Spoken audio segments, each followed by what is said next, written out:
Pretty much the entire Western world is ground to a halt in response to this pandemic, but one country has decided not to follow their lead. Sweden never closed primary schools. Restaurants and shops have stayed open. Large gatherings have been halted, and the vulnerable have been encouraged to stay home. But Sweden has never locked down. They never embraced the Chinese model of unprecedented society-wide repression. So how exactly has that worked for them, and what can we learn, if anything?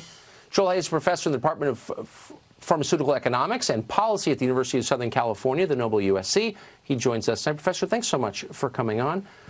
So what do you think the lessons, if any, for us from Sweden are? Well, I think the lessons are pretty clear. Sweden has about the same deaths per million as the United States, and yet they haven't gone through anywhere close to the pain and suffering and lost careers, lost jobs, lost families that we've had to deal with. They're out enjoying life. They're in parks, restaurants, and theaters. So for my entire lifetime, and my last name is Carlson, so I pay attention to this, the left has kind of lauded Sweden as a model for the rest of the world. The Swedish model was always the one held up as the best way. In the last month, I've heard more people attack Sweden maybe than ever before. Why the anger?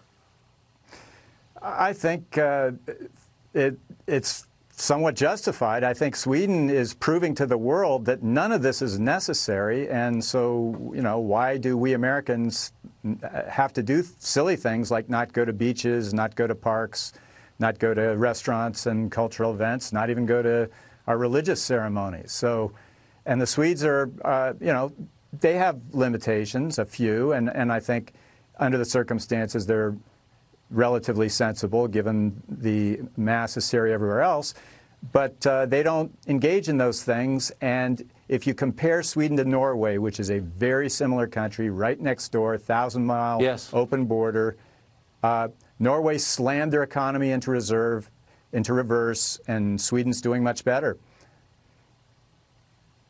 How is the death rate between the two countries? Markedly different? Well, you know, that's kind of interesting. Okay, so Sweden has a death rate that is the same as ours. And keep in mind, we've had to go through a lot of shutdowns, and we are about the same as Sweden.